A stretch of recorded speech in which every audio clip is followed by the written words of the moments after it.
This episode is sponsored by MJ's Progress Not Perfection Meeting Center Association. We are in our meeting center where we do all these meetings for mental health and addiction. I can do this podcast anywhere. I can do this at home. I can do this in a closet. I can do this in a basement. It doesn't matter. All I need is somebody else to talk to about addiction and recovery. What I can't do from anywhere is help people with their addiction and their mental health problems. So if you can help out, we do have a Venmo, we have a Cash App, we have a PayPal, we have an address you can send a check to, and, all the money that gets donated goes towards rent, goes towards keeping the lights on, and goes towards keeping the internet on.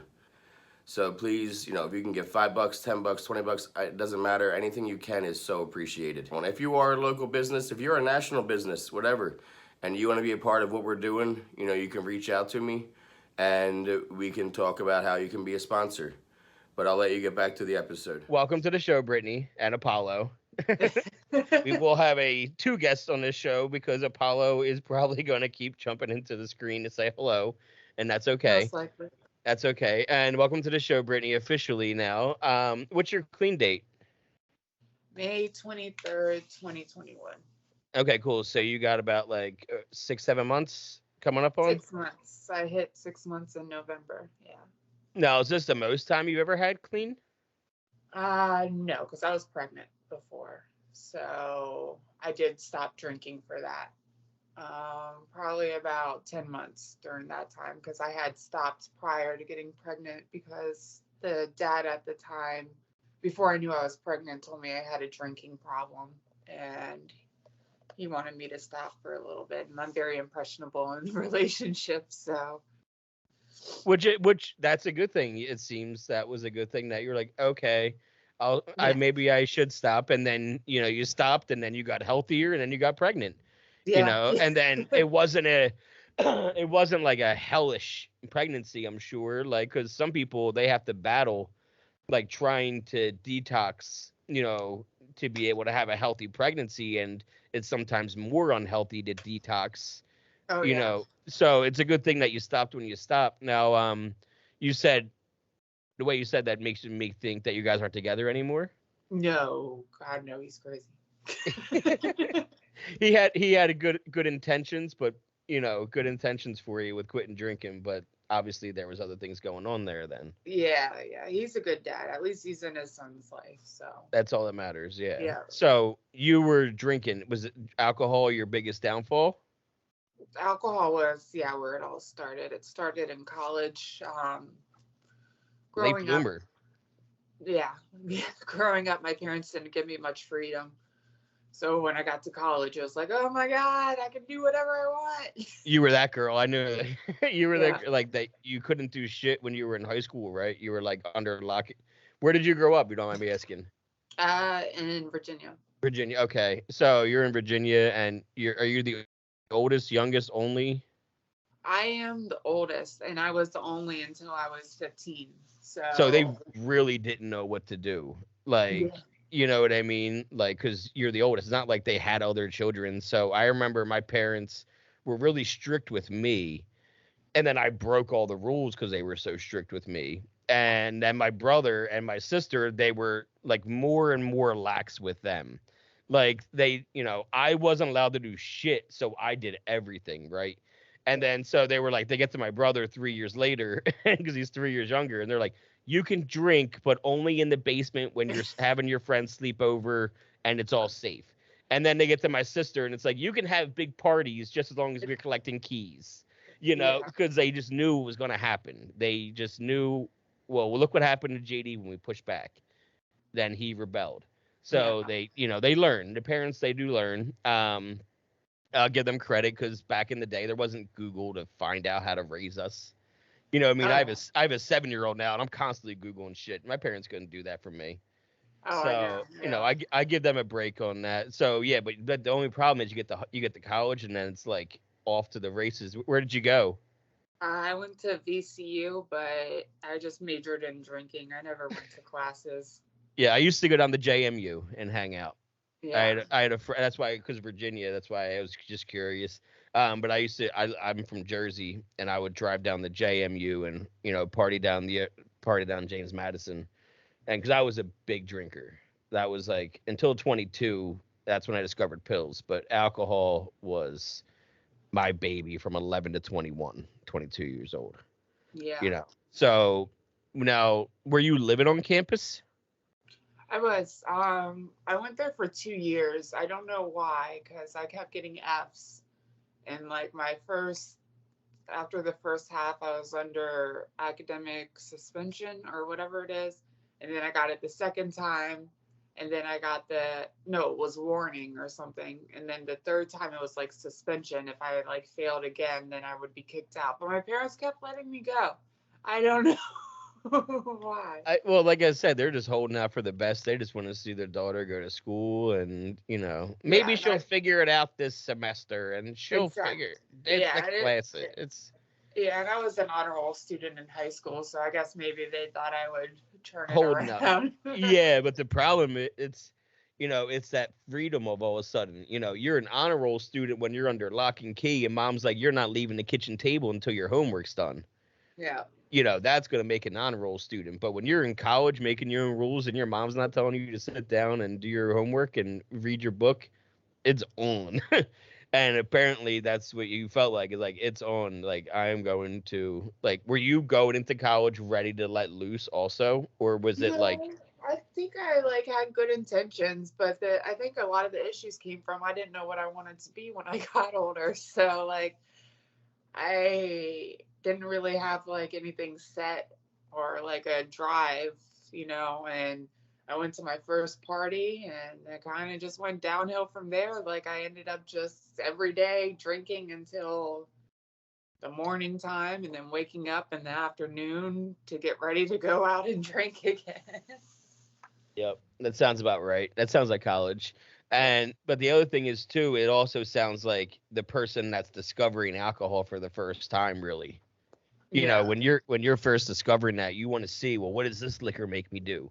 What does this beer make me do? What does Yeah. this wine make me do? And then you're doing all these different concoctions and you're just getting fucking blacked out all the time because you're mixing all these different things because you're curious. Yeah. Yeah. That was fortunate for me that I tried all my things of drinking in high school, because by the time I'm 21 and I can be more dangerous with money because I had more money, I was over alcohol at that point, so that was the difference. So now you get kicked out of school eventually, you're just tired of faking it and you just Honestly, I tried to kill myself and I left on what is it, medical leave or yeah. something Was like that now? Can we talk about that? Was it drinking? Like, were Yeah. you drinking heavily? Mm-hmm. Yeah. Now, can I ask about what was going on? Because like I've dealt with like Well, I have a history of depression and I don't know, like nothing in particular happened. It just, I think I felt very isolated because, when you start drinking, you are like forming friends, but they're not real friends. And just felt very isolated. And I've always felt that way my whole life. oh yeah. And I wasn't using medication like I had been in high school when my parents were making me take my antidepressants. And I don't know, I was out drinking with friends and I went back to my apartment and I took like a whole bottle of Advil, I think. No, Tylenol. And I ended up calling one of my friends and telling them what I did, and they called 911. And I ended up in the hospital and getting charcoal, which was fun. Yeah, it can be. Yeah, I've had some inducing when I was 16 from alcohol poisoning, and Yeah. I got sent to the hospital because I drank a fifth of Bacardio in 10 minutes. Ew. You're not supposed to drink it that fast, they said. Yeah. That's and shocking. and at 16, not at all, apparently. Yeah. Who would have thought?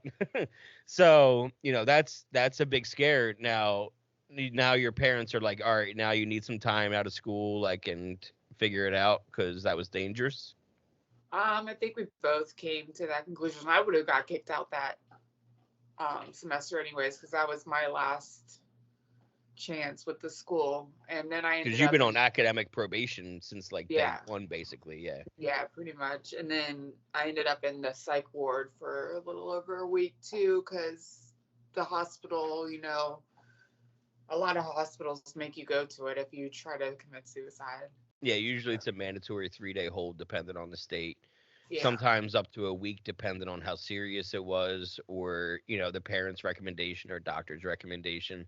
Everywhere is going to be a little bit different. They even call it different things. Like they have different codes for it everywhere. Like in California, I remember it was like 5150, and like in PA, I forget what it's called, but it's some kind of other number. I forget what it is. So like everywhere is something different, but it's the same thing. It's a hold. Yeah. So you get out of that, you're like what, 20 years old now, 21 years old. Yeah. Let's see. 18, 19, 20. Yeah, 20. Yeah, I was 20. Now, what happens when did you go back and live with your parents after that? Yeah. And Were they then, as strict as they were when you were in high school, or did they give you more space and say at this point they had like a 6-year-old running around and you're college age girl? Did they give you more space? um, yeah, their one rule was if I'm out past my curfew that I can't come home. So I ended up, staying at a lot of places I probably shouldn't have, but It happens. yeah. Now, how fast does the drinking get out of hand again is the real question. Oh, almost instantly. I became a flight attendant. So, Shit. Okay. I have a really good friend that's a flight attendant. If she's listening, I met her on a flight coming back from rehab. oh, Um, really? she was taxiing, which most people don't know that term. She was taking a flight from Arizona to Philly so that she could go to work on a flight from Philly to Boston. You know Yeah, how that goes, where you take a flight to another city to hop on the flight to work. So yeah. she was just getting on any open seat that she could, and it happened to be next to me. And we became good friends. Her brother had just overdosed, Oh, wow. and I was coming back from rehab. So we had a nice 6-hour talk from, Arizona to Philly, and we're still good friends to this day. I just talked to her the other day, and she's still a flight attendant for Southwest Airlines. Okay. And I've always like loved that profession. I almost wrote a story, like I write like scripts, and I Mhm. almost wrote a screenplay about a flight attendant that would like have romance, like find love in one city, and always that would be where she flew to all the time, with her Yeah. miles or whatever. So how did you like being a flight attendant? I mean, I loved it. It was a big party, honestly. Like I flew for a smaller airline. So we didn't do like huge flights. We just flew in the Northeast. So yeah. Yeah, we went up to New York a lot and stuff. And I was only 20, and all the pilots were younger too, and I was the only flight attendant on the flights. That's how small our plane was. And pretty much every night was drinking with the pilots and making bad choices with the pilot. Well, and because it doesn't sound like you had been to some of these cities before either. So it's like your first time visiting these cities, right? Oh yeah, but I never did the sightseeing thing. It was basically like we would get there on the last flight of the night, and then we would drink. And because I was a flight attendant, I was still only 20, so I'd have my friend buy me vodka, and I would get a big bottle of water and fill it with the vodka. And as a flight attendant, you can go through with as much liquid as you want. And so I would bring a big bottle of vodka, and then like, from the airplane, take like cranberry juice and whatnot and seltzer, and we would drink with that. Or we would fly to West Virginia, and that bar didn't ID, and we would go to that bar. So like I Yeah, knew, you knew where to go. Like that's what I mean. Like you had like places that you could go to in different places that you knew you could drink at. yeah, Whether it was a hotel bar or some hole in the wall in some random town. Like so, yeah. how So long I did you know, how long did you do that for? um, a little over a year, because after I turned 21, my grandma got me flight tickets to go to Ireland with her and my mom. And we have a lot of family over there. And the trip was going to be for a month. And I knew I couldn't get off for a month. So I just quit to go to Ireland. That makes sense. You see your sisters and brethren over there in in Ireland and drink for a month. Oh yeah, I did That all I'm that. Yeah, sure that was on your mind a little bit, like yeah. of how much drinking you can do over there in the pubs. How was that trip? Oh Was it worth quitting over? yeah, for Yeah. sure. For sure. I mean, my memory sucks, so I don't have like great No, yeah. memories of it, but you know, I had a lot of cousins that were around my age. We did a lot of drinking. Even my great uncle, he was like in his 70s and he was a heavy drinker. Like it was just drinking all the time, nonstop. And at this point now your mom's seen you drink, but it's not a bad thing because you're 21 and you're in Ireland, and so now it's almost being accepted that you're drinking. Correct. And my mom drinks. She's not like an alcoholic, No, yeah. but she's like me that when we do start drinking, we don't stop. Binge drinkers. Yeah. Yeah. And yeah, so we had a lot of fun together. So when you get back now, are you just looking for a new job or What did I do when I got back? I think that's when I started working for Toyota. okay. I Now, considered enrolling in some sort of military for a little but bit, but I wasn't in shape, and so I was like, no, and I ended up working for Toyota. okay, so while you're working there, the drinking still it has to be. Oh But yeah. you're not going to drugs or anything. You're just one of those like, daily heavy drinkers. Well, I had like experimented with drugs in college, and like at one point we're at a party, and we were drinking, and then it turned into smoking weed, and then the guy had opium, and then black tar, which I found out later what Is that was. heroin. Yeah. Yeah. I was the type that if something was handed to me, I took it. Mainly because I'm so socially awkward and shy. I didn't want to be like the person that was like, "What's that?" and seem stupid. So I would just take whatever and then look it up later. Yeah, I was gonna say we couldn't like just grab our phones out and Google things back then. No, I did But have an iPhone though. I was like one of the first people with an iPhone, so I was pretty fancy. But yeah, it but those wasn't. iPhones in 2008, 2009, like Yeah, those original iPhones compared to like I think iPhone really started hitting their stride around iPhone 3. yeah. I worked at Best Buy for a decade, Mhm. and during my addiction and stuff, I remember I sold the original iPod. You know what I mean? When I Yeah. was working at Best Buy, the iPod Nanos, all that shit.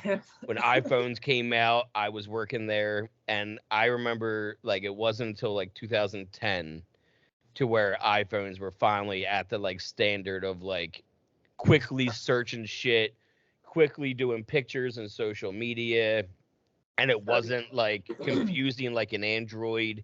And that wasn't until like 2010, I think. That's when I was like comfortable, like, all right, now I'll get an iPhone. I think it was like the 3S. But yeah, I yeah, got. I remember the original round ones, how they were round. Remember? I don't remember it being round. I just remember I got it. I graduated high school in 2007, and my biological dad's gift to me was an iPhone. And I remember being in college and everyone thinking like I was a rich kid because like You have an no one iPhone. had them, and like being at parties and being like, oh, I can add you to Facebook. Yeah, like I'll add you right now. Yeah. Yeah, that makes sense. So okay, so you're my age then. You're 2 years younger. I was 2005. No. So like that makes sense. But yeah, the phones that really made a big difference. Once you could like, look up something on your phone, you know, I think it was like 2012 when I started like Googling like pill identifications all the time. Yeah. I would be like circle blue. What's Yeah. this inscription? This What am I about number. to put? Yeah. Yeah. What am I going to put in my nose today? Yeah. And we were talking about that earlier in our AA meeting. How old timers they don't know that. The old timers that have been sober for 30 years, they don't know the struggle of how much the phone plays into addictions and Oh how yeah. it ties to our addiction to drugs too. So when do you meet this? guy that you had a kid with? While I was working at Toyota, I was dating his friend, his best friend actually. And honestly, I was really only dating him. I mean, we were smoking a lot of weed. They were huge potheads. And I was dating him mainly because of my parents' rule of if I stay out past my curfew, I couldn't go home, and I just stayed at his house all the time. So I got you. yeah, I follow. it wasn't my You weren't best attracted to him. You were attracted to the situation of being able to get drunk and have somewhere to crash. friend. Yeah. I get it. How I Met Your Mother does a talk Yeah. talks about that in one of the episodes. I don't know if you watch it, but one of the Oh yeah, I did. I just rewatched the whole season actually, just recently. banging for Ruth with the sexless innkeeper. Yeah, yeah, yeah, yeah. I remember that episode. Whenever someone tells me like you're not the first person, if it makes you feel any better, Yeah. you are not the first person on this show to tell me a story like that. But you Yeah. are the first one to understand my reference of banging for Roof and the sexless innkeeper. So I appreciate. I win. Yes, I appreciate that you win the prize of watching a lot of TV enough to watch shows over and over again, like I do. Yeah. Well, 'Cause I hate watching news shows now because I barely have an attention span to do it because of TikTok. I'm always on fucking TikTok. So And like I get don't it, really yeah. pay attention. So I watch shows I've already seen. Yep, and we're gonna talk about your TikTok too in a couple minutes because I totally get that though because I'll get home. I'm here 12 hours a day at my studio, between running AA, NA, and doing these meetings, like these interviews or editing or promoting new episodes. Like I'm here a lot, and then I get home, and my wife and I we get in bed at like as soon as our kids in bed, showered in bed by 8:30, we're in bed, but not to sleep, but to just unwind. Yeah. And most of the time, she'll hand me the remote and I'll say, do you want to zone out or do you want to pay attention? That's like, Yeah. and 5 out of 7 days a week, it's, I want to zone out. I need to zone out right now. And we both feel the same. We'll put on like Bob's Burgers, The Office, Parks and Rec, something that we've seen 100 times Yeah. as background noise that we can watch if we want to watch, or we can look at our phones or talk to each other. But I totally like my dad would be like, "Oh, watch this new show or watch that new show. Watch this new." I'm like, "Dad, I don't. I'm going to. I can't right now. Like my head is not. I can't accept any new information right now Yeah. when it Yeah. comes to entertainment. I can't even like listen to new podcasts. It's just been I too much, and Yeah. it's okay to know your limits and not to try to like do too much for yourself too. So now you're dating this dude, but you really like his friend.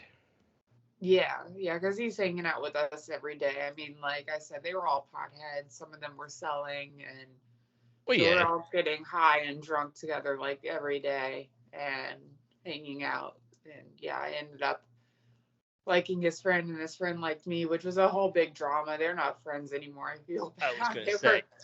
Yeah, they were best friends. And like when I broke up with that guy, he became very like he said suicidal, like, posting those really like cringe things on Facebook, like dark stuff, which I laugh at, and I probably shouldn't because I'm No, sure you he can. genuinely. No, but you can because it's not your fault. Yeah, It is not. You can't. We, and I say you, but we, as people, cannot have to. I shouldn't have to feel like bad because you don't like that I'm being honest with you. yeah, He should be happy that you were honest with him and didn't lead him on more and marry him and have kids with him just to have a fucking roof. You did him a favor. yeah, So, but you can't. It's hard for that person to understand that in that moment, especially in your 20s. yeah. You know, You're we're young. we're fragile fucking boys still in our 20s. We can't handle shit. We barely still can in our 30s. I was about to say I barely can now. Yeah. The only reason I can somewhat handle shit is because I'm sober, honestly. If Yeah. I was getting drunk or getting high still, I wouldn't be able to process the daily things that come into my life anymore. Oh, And I know. I now I remember why I was so close to suicide so much, inactive addiction, because I couldn't understand shit, right? And when we can't Yeah. understand something, we fear it. So when we're fearing things, when we don't understand in things, we're constantly in fear. and we want to run from that fear. I moved 30 times. I was running from fear, like state to state, like North Carolina, Massachusetts, PA, Jersey, Cali, kept fucking leaving. We run from fear. Now we can run into fear because we're more clear-headed. Fear doesn't have to be a bad thing for us. Fear used to drive us away. Now, if we go into fear, we see it's not that bad and we're not afraid of it anymore. It's like, you ever see Home Alone? Everyone's seen Home Alone. Yeah, but like fucking years Okay. ago. Yeah. Home Alone, in the beginning, he's afraid to go into the basement where the washer and dryer and the furnace is. Yeah. But it's only just a washer and dryer. Just he didn't know what was going to happen when he went down there by himself. And that's what the real fear was the unknown of what could happen. Yeah. But once you actually face that fear and you see it's not that bad, then it's a lot easier to face each time. So, people get through shit. That guy got through it, I'm sure, eventually. It is what it is. Oh, it's actually up until I think like, God, a year ago. So I'm 32. So I dated him like 10 plus years ago. He had on his Facebook as his favorite quote, my tattoo that says, laugh as long as you breathe. Laugh as long as you breathe. Love as long as you live. And he had that as his favorite quote. And then beside it, it says, as long as it's not a tramp stamp, because it goes behind my lower back. So it took him a while. You have that quote across your back and like as a tramp stamp, and he wrote that, like specifically called you out. Yeah. Without saying your name, but basically. Yeah, as his favorite quote. And he said, as long as it's not a tramp stamp. That's kind of funny. Yeah. That's kind of funny. I mean, I felt pretty honored. I was like, man. You got it stuck in his head that long. Yeah. So, and if you're watching this, we're sorry. Yes.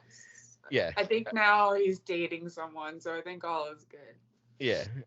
That's good. And I'm happy for him. And I'm hoping that, things do get lighter. And we put so much pressure on ourselves in our 20s. Our 20s are filled with all this fucking societal pressure of, oh my God, when am I going to get married? When am I going to have kids? When am I going to do this for my family or this for that person? This person says this person's doing that. And then, on top of, we're still trying to figure out what I want to be when I grow up, like you said. Yeah. And we're trying to figure out, who I am as a person, who I want to be as a person, not who my friends are and who my own my own identity is. And then sometimes we get caught up in shit. We're afraid of who we are, and we like to hide in it with drinking and drugging. Yeah. And that's, what I did. And it sounds like how soon after you and this fella broke up that you and the bestie started dating. Well, see, that was the bad part, is like we started dating while you were still we started talking and like pretty much like, okay, we're gonna date, and then trying to figure out how to tell him, type of thing. So and it didn't go over well. No, he didn't set a basket when you guys had a kid. No. And like basically that whole friend group stopped talking to us. That happens. Yeah. But okay, so now you guys are off on your own, and now you're dating. But how soon into dating does he say, "Hey, Brittney, you have a drinking problem, and I think you should stop"? Well, not long, because we weren't dating long until I found out I was pregnant. So probably just a few months. Like I would be drinking and getting high. When you said he's crazy, do you mean controlling?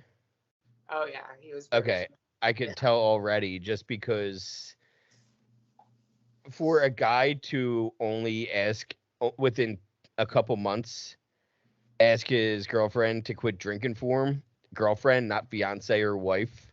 Yeah. And to say, and it's not like you had DUIs in that time. You know what I mean? It's not, if you had a bunch of DUIs and a bunch of arrests, then yeah, you could be like, look at all this.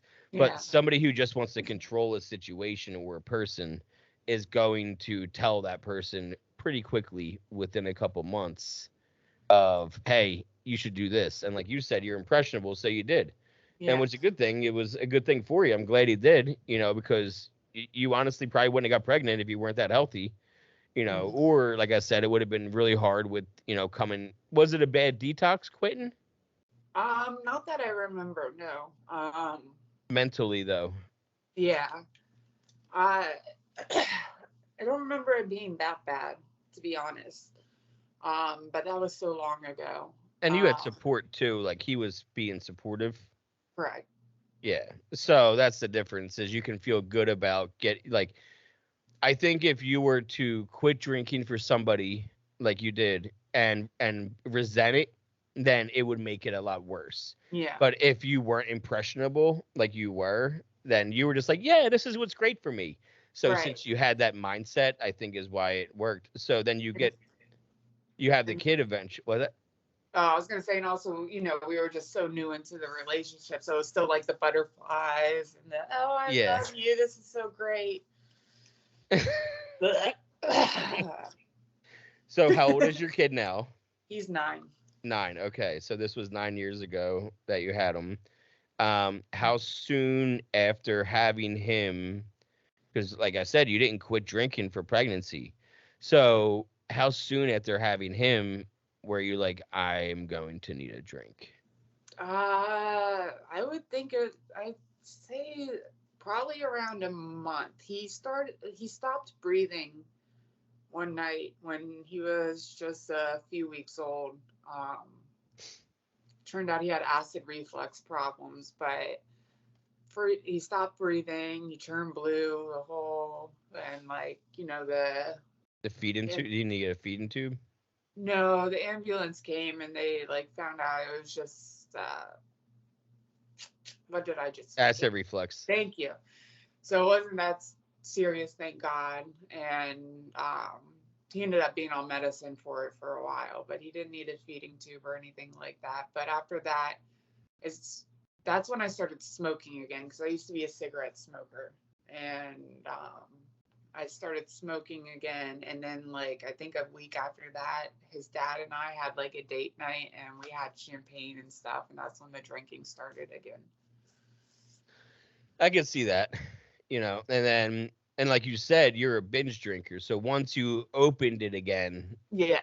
it wasn't, was. yeah, it wasn't just a night of champagne. Yeah. And what did that end eventually lead to? Oh, just drinking all the time. Um, How long were you guys together after that? until my son was about a year old, but we weren't happy. We just were kind of together because we had a kid. During that time, I started going to pastry school. Okay. And I did end up graduating from that and getting my pastry degree. But during that time, I was heavily drinking. And one night I had a bunch of people from the school over to drink. And my baby daddy and I got in a fight. And I ended up slapping him while he was holding my son, and he called 911 on me, and I ended up going to jail that night. And Just for the night. Correct. I got bailed out the next day. And that's the first time you got in trouble then? No, I had actually gotten sent to jail when I was 18, just for the night as well.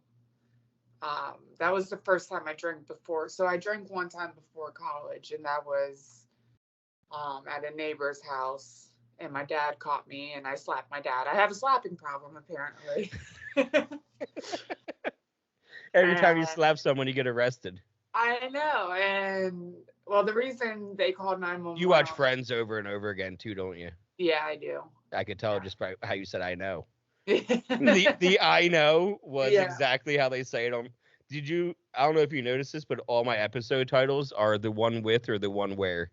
Oh no, I didn't notice that. That's yeah, funny. Because I'm so obsessed with the show. So whenever I hear someone say "I know," I always think of Monica, right away. So yeah, you have a slapping problem. You get arrested when you slap, whether you're 18 or whether you're 23. Yeah. 23, 24. So you guys have a blowout. You get arrested and you break up. Yeah, we broke up shortly after that. Do you go back home to your parents? I did. With a 1-year-old? Yeah, but we switched on and off. Yeah, but still, hey, mom and dad, I'm home, and here's your grandson too. Yeah. And they're like a 9-year-old brother or a 10-year-old brother. Okay. Brother and sister. They were adopted, and they're a month apart.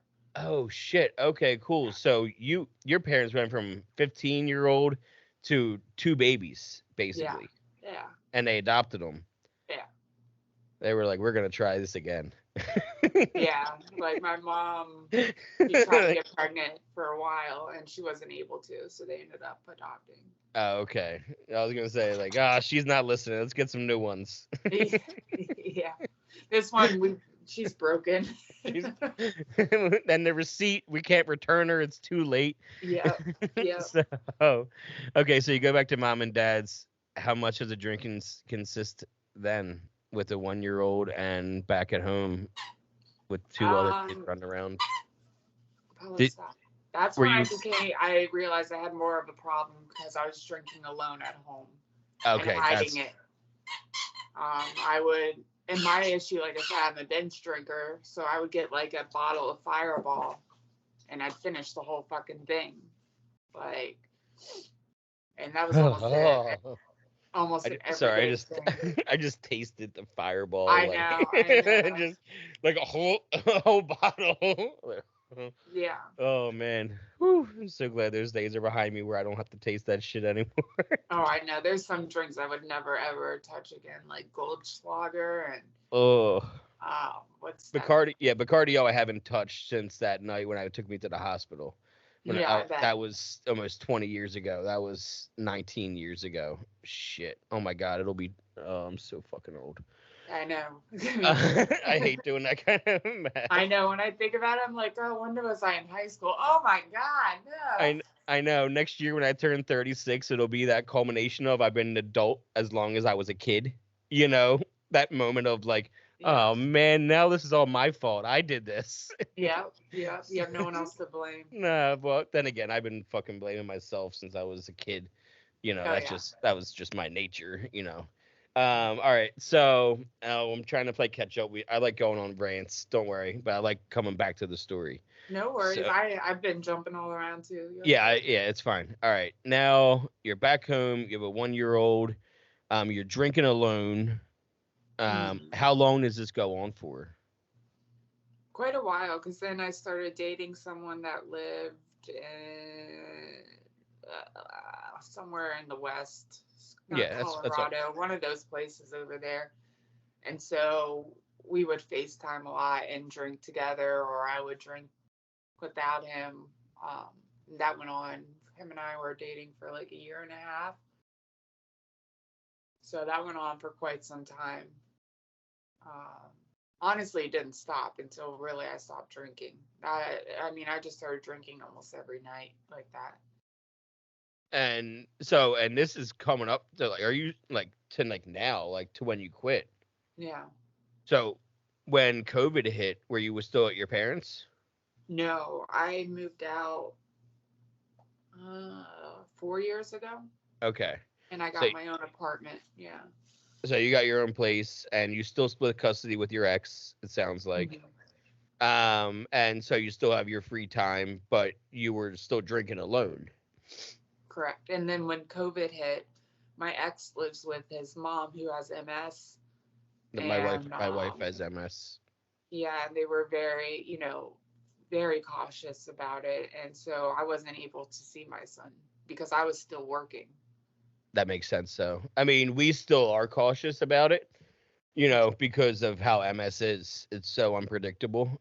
Yeah. Like, you know, my wife could be feeling great 1 minute, and then the next minute she has an MS hug hit, and she can't move, and she's paralyzed for an Yeah. hour. Yeah, it's a And terrible, you terrible know, disease. Yeah. I hate, you know what I mean? Like it's hard for a partner too, because you're so helpless. Yeah. And I'm such a person that I want to help. Like I Yeah. want to help you, I want to help me, I want to help anybody that I can help. And the person that I love the most and that I want to help and I care for the most, You and can't do anything I to, can't do yeah. fucking shit. All I can do is just be next to her and just say I love you and let me know what you need, you Yeah, know. I get that. You want ice cream for dinner? I'll go grab you ice cream from the store and I'll deal with the parking lot and the store if it means you'll be happy for a minute. You know, Yeah. that kind of stupid shit. Just because, you know, it's so tough. So I understand that. Like, we've had to do that with co-parenting too. We co-parent with her ex. Mhm. So we have a 7-year-old, and he goes to his dad's on the weekends, and his dad brought COVID home. His Oh, dad wanted to go to a winery. You know, she just got diagnosed with MS in August. no. So she didn't have MS during the big part of COVID, luckily. Yeah. But yeah, his dad brought COVID back. So, like, you know, but we see him all the time, and we're always interacting. You know, even him, you know, him and I became friends. I'm always hitting him up, and she barely even has to even talk to him when it comes to like texting. I'll text him for her, like, hey, you know, I'm starting a new job soon. I need help with pickups from school and drop offs from school because, you Yeah. know, she can't do it and I can't do it. So I need help. You know, and I'm hitting him up for that, not her, Yeah. because I can have a conversation with the dude. We get along. I didn't date him. I didn't have a kid with him. You It wasn't didn't. our relationship. Yeah, there I was just want no to make sure. heartbreak anywhere. No, I just want to make sure the 7-year-old's happy, you know, Yeah. and he gets really upset if he's been away from us because sometimes she's too sick and he has to stay there longer. And, you know, they don't understand, the kids, but, you know, luckily there's FaceTime and shit. And I'm sure you utilized that during COVID. But Yeah. like you said, you're alone. Yeah. There's a total difference of being the mom that has to be able to drive for an emergency just in case I can't get too drunk, in case I got to take this kid to the hospital. Yeah. But now when you're home alone and With COVID's going on, with no responsibilities, pretty much. how hard did you go? Um. Apollo's like, hard as fuck. Yeah. Like, we don't want to talk about it. Apollo just like, I'm just happy she's better. Yeah. I would get a 12 case of beer every night and drink that. And sometimes if it was on sale, I'd get a 24 case and I would drink that whole case. I had to stop buying liquor because I would drink the whole bottle of liquor. Yeah. Yeah. And I was still working, so not gonna have this much left for tomorrow. yeah. That's crazy. And I was still working, so I was trying not to drink that much. But yeah, and I started dating someone right before COVID started, and he was sober. Like sober, like meeting sober? Like he was like active in his sobriety sober? Yeah, like he almost died from drinking, so he wasn't drinking at all. And how did that influence your drinking during COVID?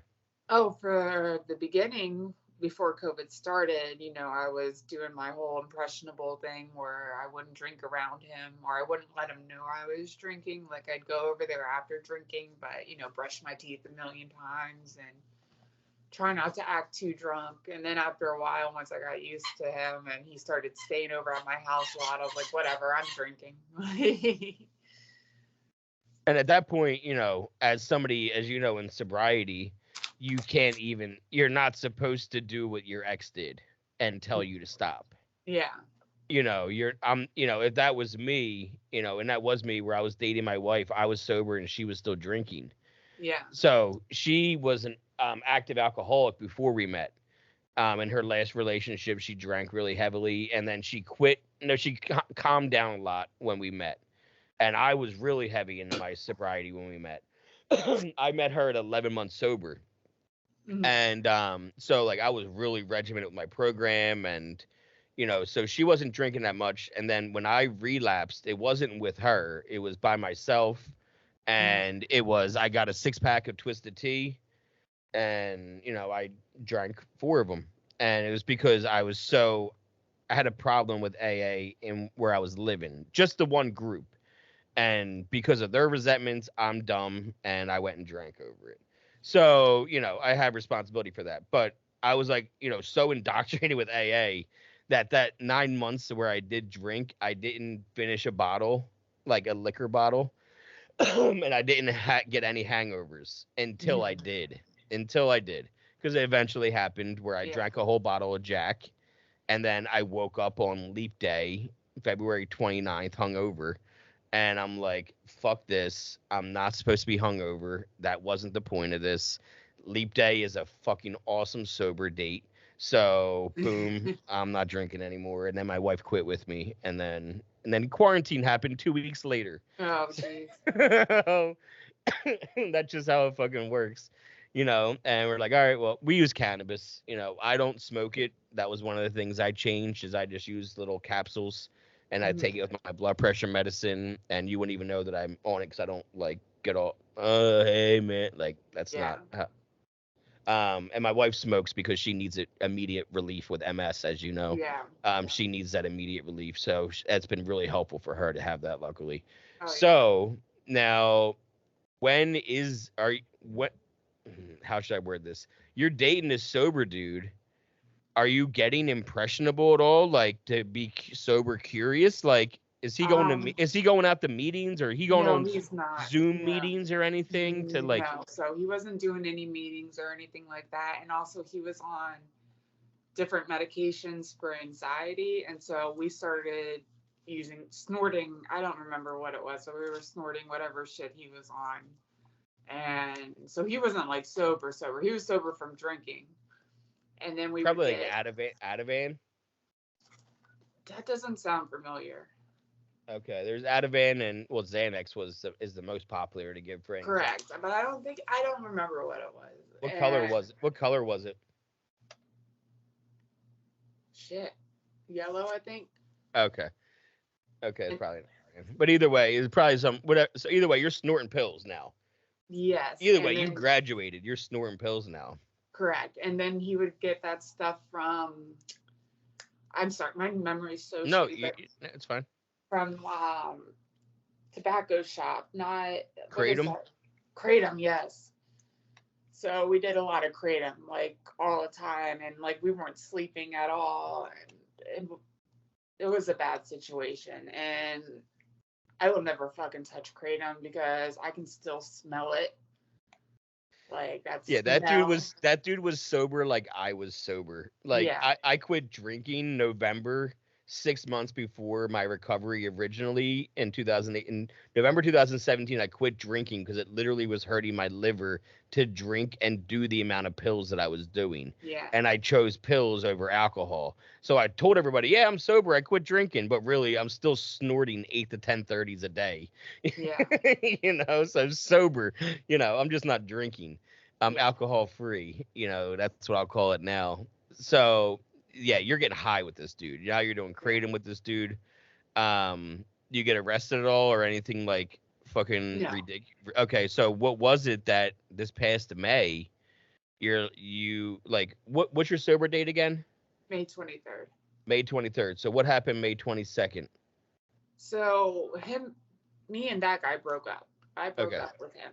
And then I started dating another guy who was going to meetings and everything and relapsed. And I started joining him and we got into fentanyl. Damn, Brittney.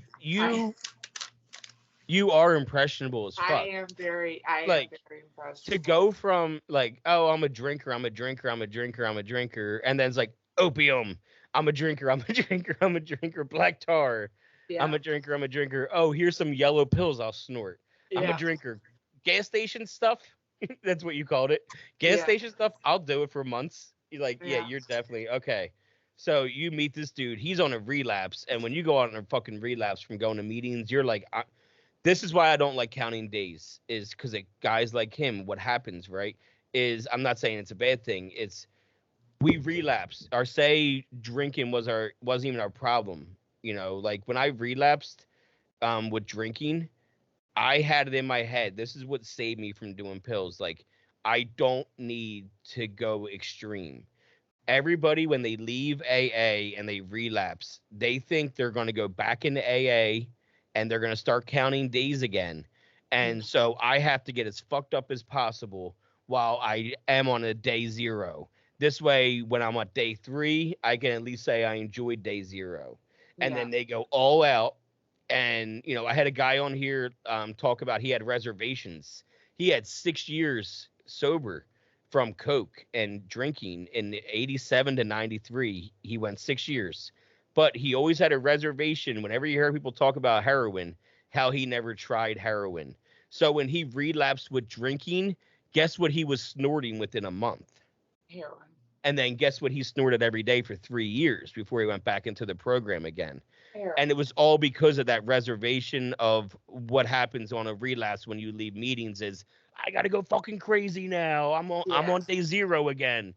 I hate that shit. That happens, and that's how people die, is because they think they have to do that before they go back into counting days again. Yeah. When I see somebody slip, I say, hey, call it a slip, and in 10 years, you'll laugh at that one time you drank over, you know what I mean, as opposed to, even in AA meetings, I say, just let's talk about this. I don't want you to get in your head, because people get in their heads and dangerous shit happens. Yeah. Okay. So May 22nd, you're dating this dude that is on a relapse. Correct. And so he's on his relapse and he introduced you to fentanyl. Are you snorting it? Yeah. So is it the press 30s? Yes. Okay.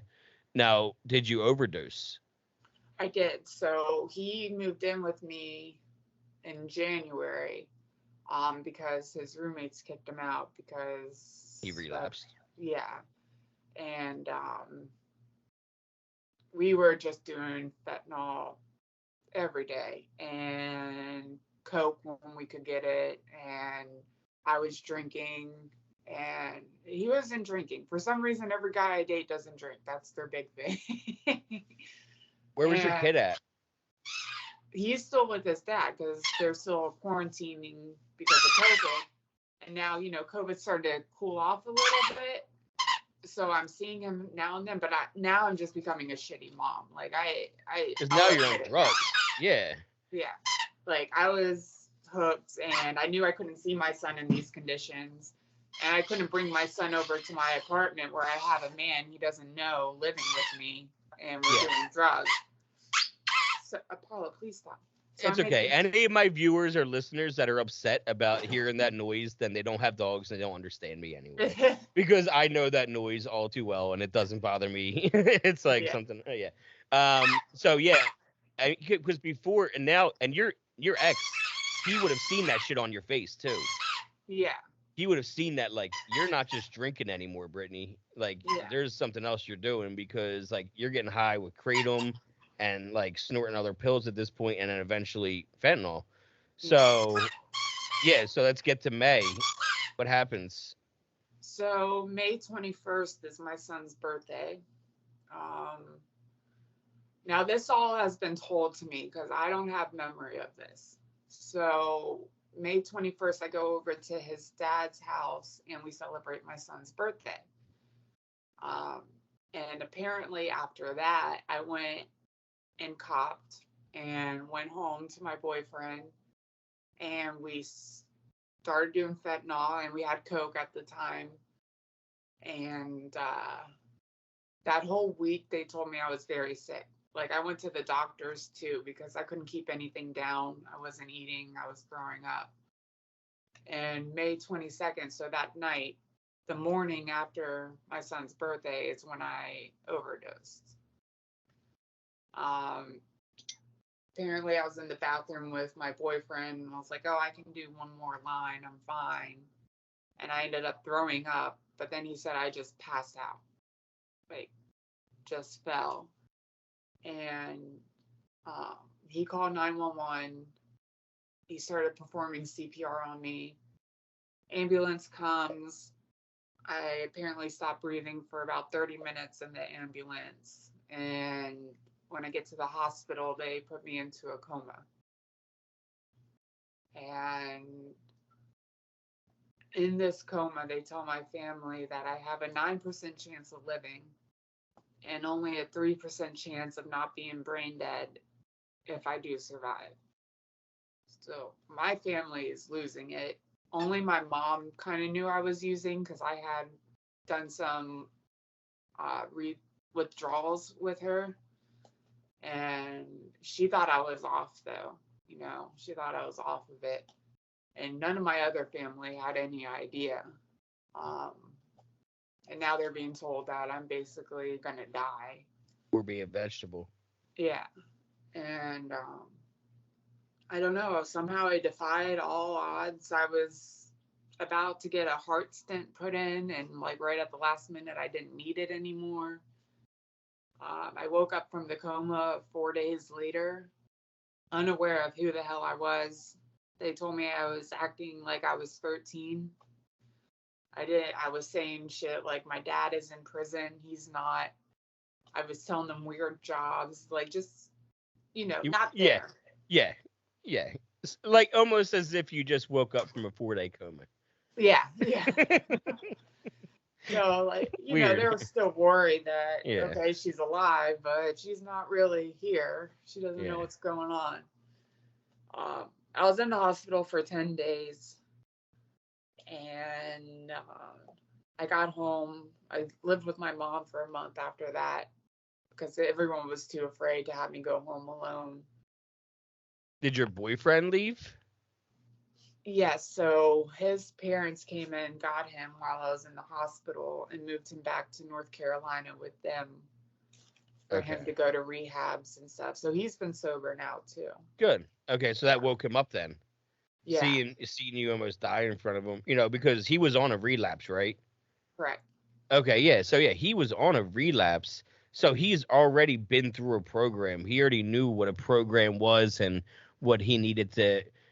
Was he from North Carolina and in Virginia for rehab and then living in a sober living when he met you? No, he lived in Virginia. His parents just moved down to North Carolina. Oh, okay. I wasn't sure. Sometimes I could see how that happens too, where he would be like in a sober living, be like, I relapsed, but I need somewhere to live. Can I stay with you? Kind of thing. I No. can't go back home, kind of thing. I lived in Durham. North Carolina was way too hot for me. Yeah, that's where he lives now, is Durham. Oh, that's cool. Yep, I like the city. I loved the city. I used to. I was a huge alcoholic. Though Mm. I was those bars down on Main Street down there or whatever they call their Main Street. Yeah, it was bad news for me. I was walking over there every day and just getting fucking hammered. But so this was a huge wake up call for you. Now we're getting to this year because I want to ask you about your TikTok. Is that when you created your TikTok or have you always been like making videos there? No, so he's the one that introduced me to TikTok. So my first like 5 or 6 TikToks are with him, and we're high in them. Um, and I wasn't really into it. I didn't understand it. I was like, what's people's obsession with it? Didn't get it. Did a few with him, whatever. And then about 3 months after I got home from the hospital is when I started doing TikToks. The 3 months after I got home from the hospital, I was extremely depressed, like wishing I had died, crying all the time. I mean, I basically woke up and my whole life was different. And I have really no memory of why. Like, my boyfriend was gone. We tried to make it work, obviously, didn't work, long distance and stuff. And my family, like, hates him at this point. And Which they shouldn't because he saved your life.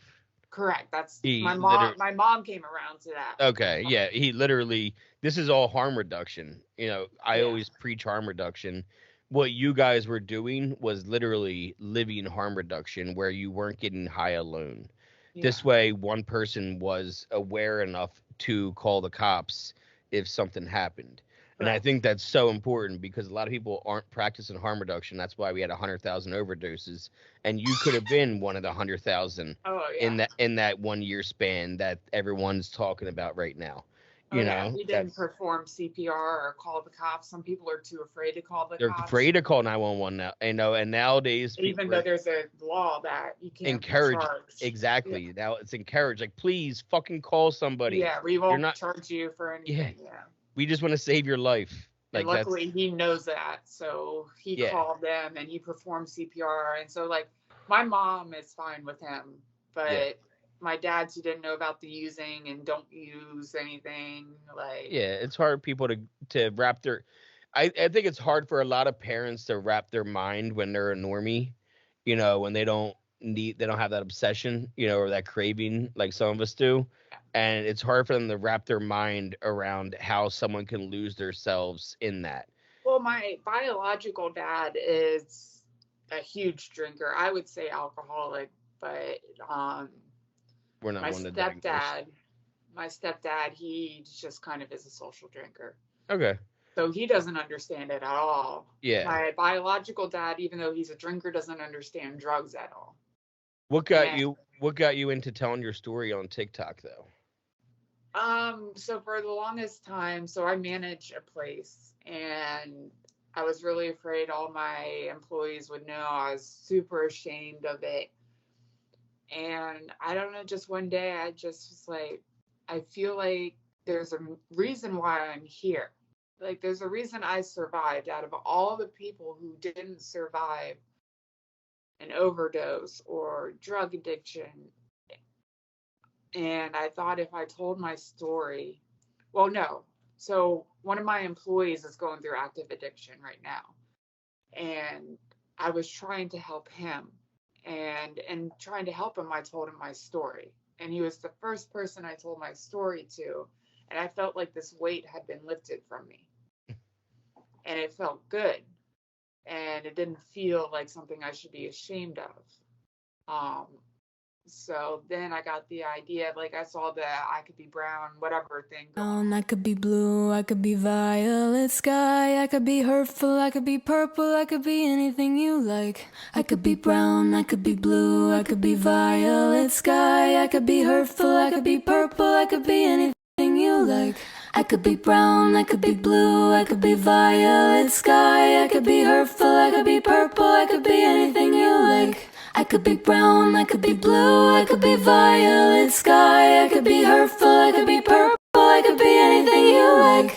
I could be brown, I could be blue, I could be violet sky, I could be hurtful, I could be purple, I could be anything you like. I could be brown, I could be blue, I could be violet sky, I could be hurtful, I could be purple, I could be anything you like. Oh, that trend, yeah. Yeah. And I was like, well, here's a perfect chance for me to tell my story. And I was like, if it reaches one fucking person, it'll be worth it.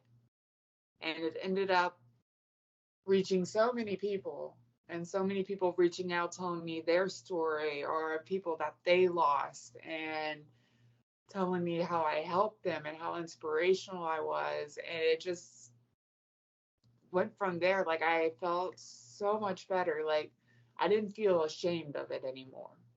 Like, yeah, it was bad. It wasn't a good thing that I was using and I overdosed, but I changed my life around. And it is possible for people going through addiction to do the same thing.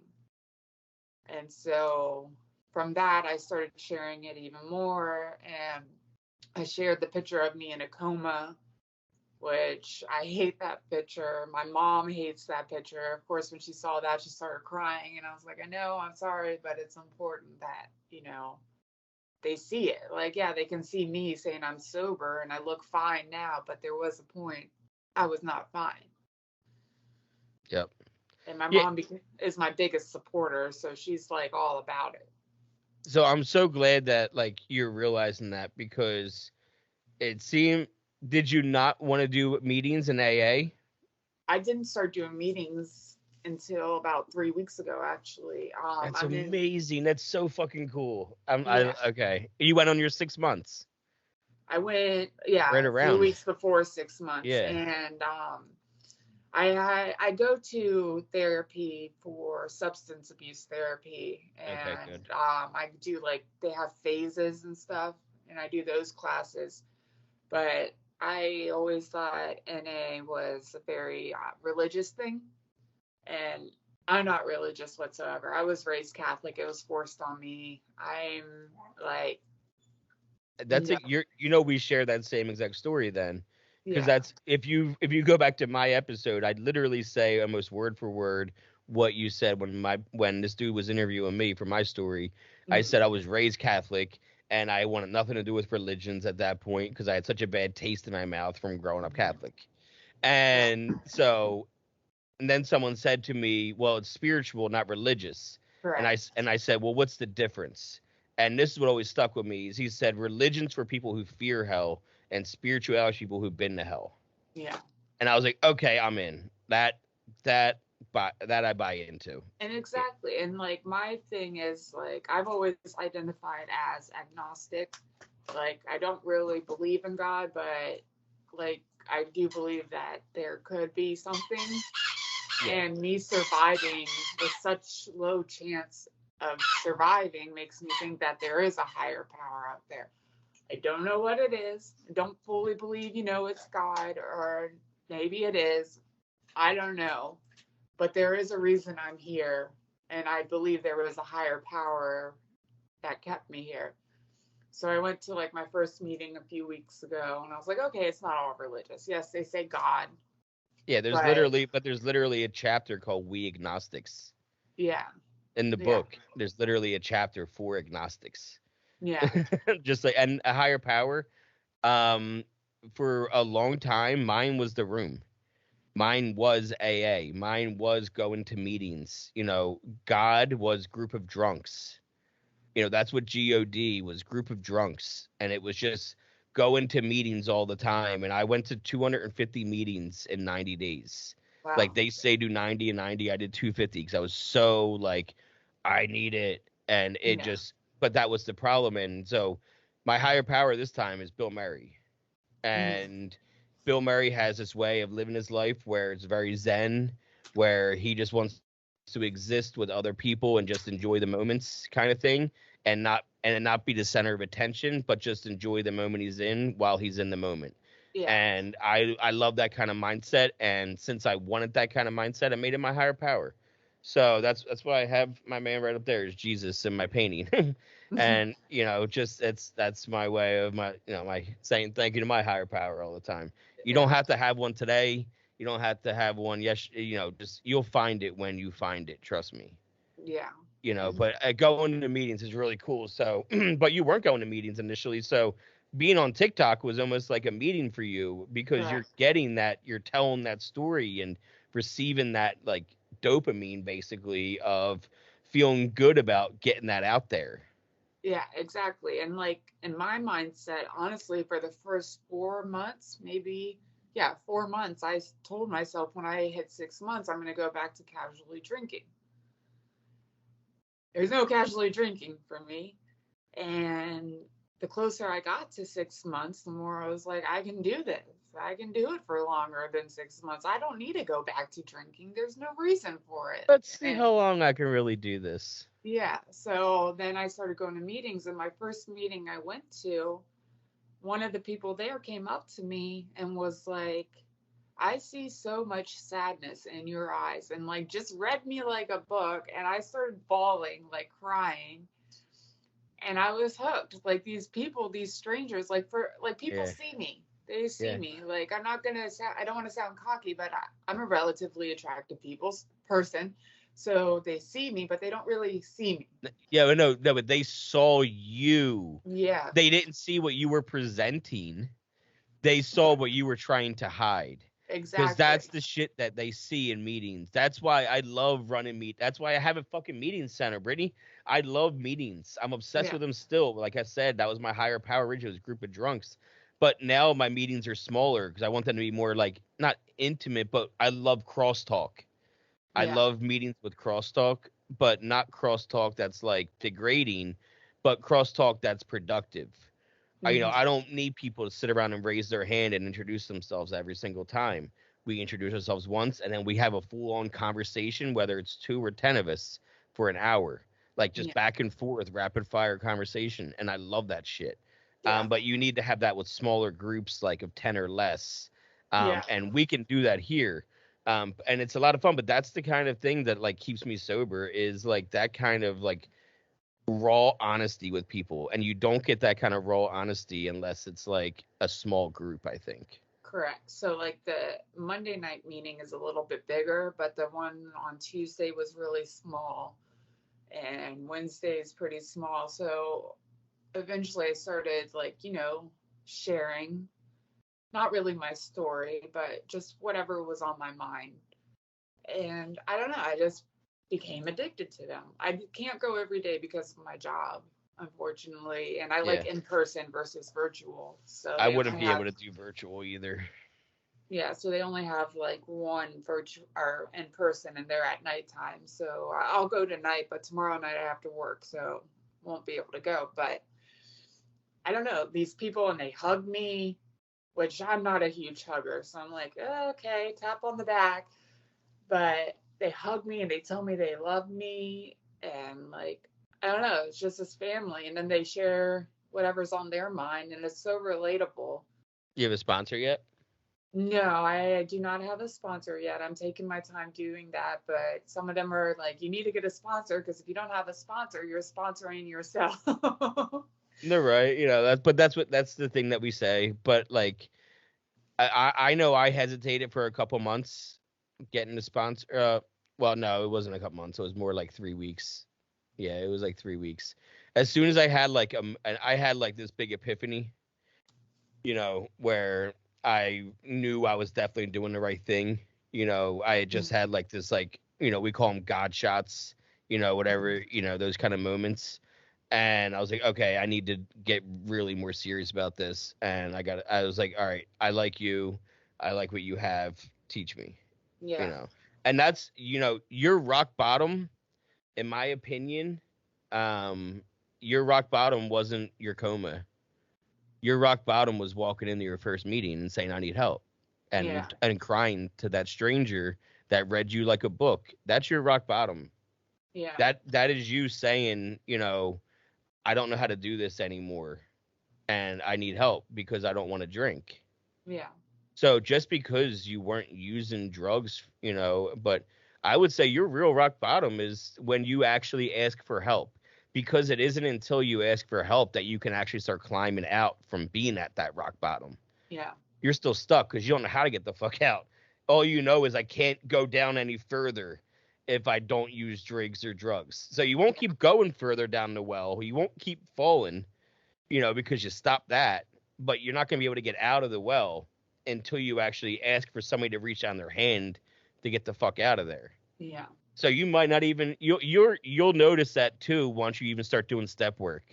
Doing step work was the best thing I've ever done in my entire life. I've actually helped people do their steps that aren't even addicts, that aren't even alcoholics. They are just people that were trying to work out shit like trauma in their life. Yeah. You know, I helped somebody from a traumatic brain injury, a TBI, and she had a lot of trauma from it. And we worked the steps, and it gave her such a big enlightenment. Her and her boyfriend moved to Massachusetts and started a new life together. And they're happy as can be. My wife literally just heard from her today and how happy they're doing. So, like, and she did the steps, not an alcoholic, not an addict, just somebody that wanted to improve her life. Yeah. So that's the cool thing about doing the steps is people are like, oh, you only addicts and alcoholics have to do them. It's like, no, whatever, make sure. Yeah. So you'll notice that too. And it's going to show in your TikToks.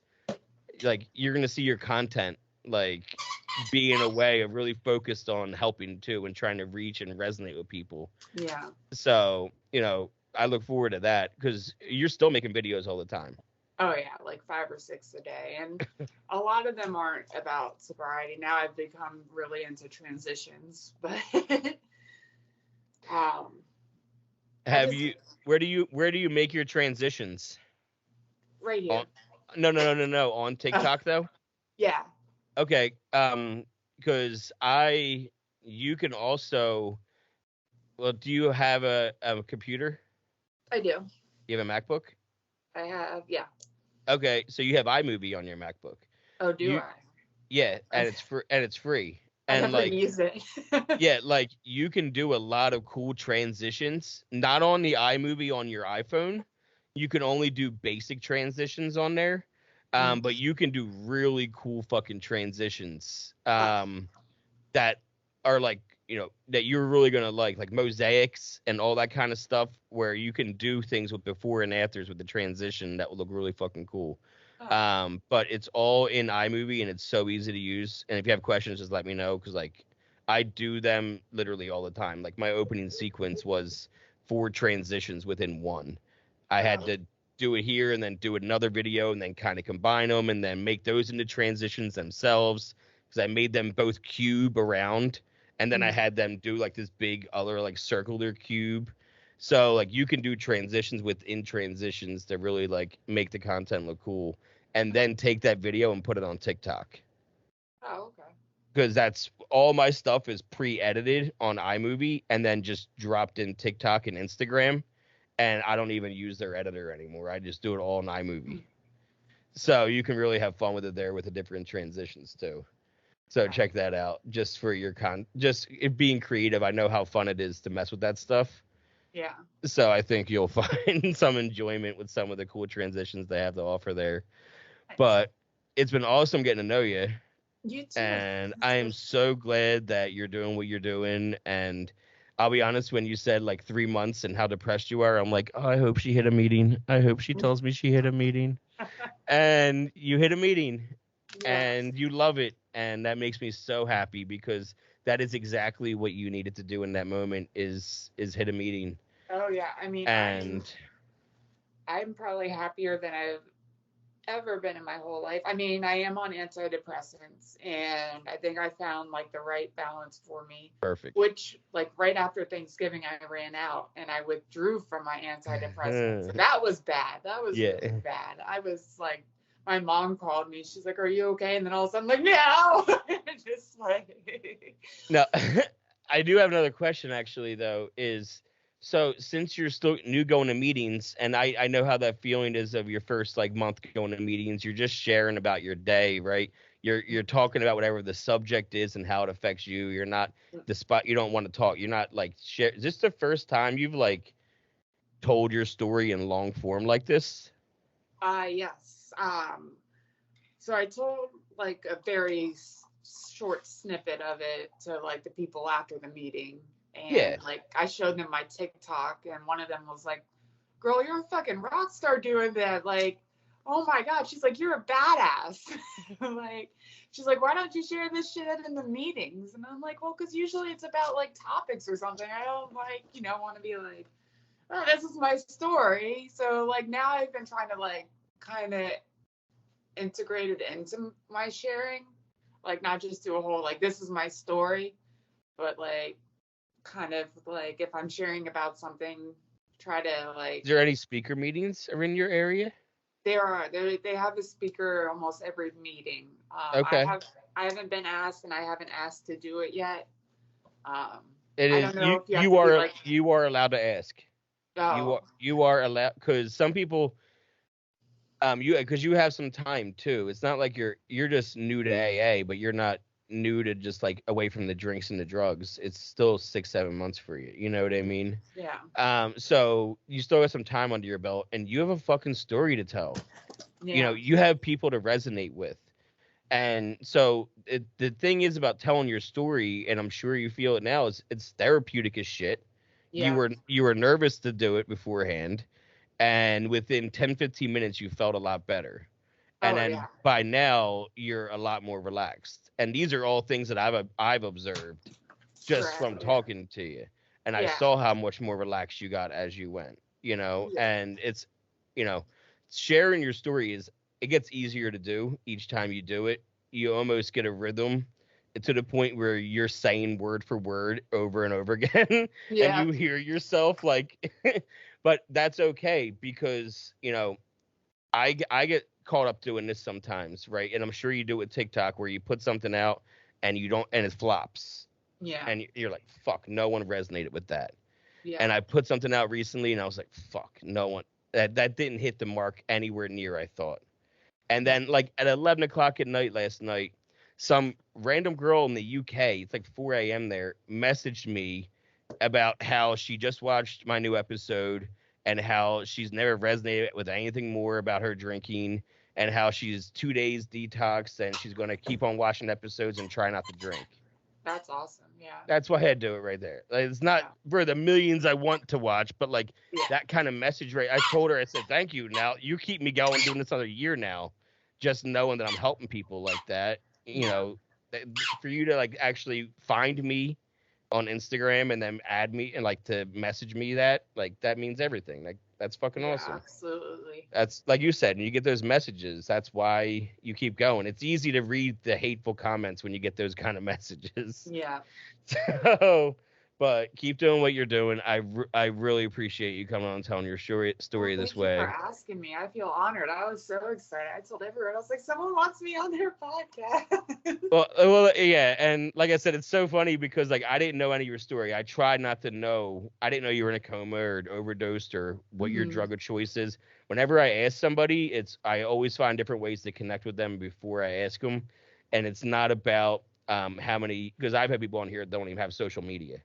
Yeah. And they've been on my show multiple times and don't have any social medias to share this. And it's not because it's not about that. It's more or less like find ways that make you stick out to me. For you, it was your name. Like I told you, like I used to get high with a girl that has the same first and last name as you and the same spelling. Yeah. So it was like, oh my God, hey, we should be Yeah. friends. You should do my podcast because I like your name because it reminds me of an old friend.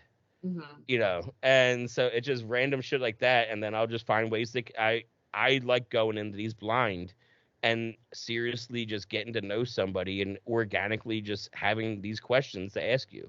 Yeah, and it's like it's funny because I have over 99 plus notifications in my inbox, and I just stopped reading them because most of them were just from guys, being guys, and it got too overwhelming because that was when I was getting a lot of friends. So every time I got new friends too, I would add them, and like the list just got longer. So it was just by chance I happened to open yours. Like I don't open DMs that often, and I'm glad I did.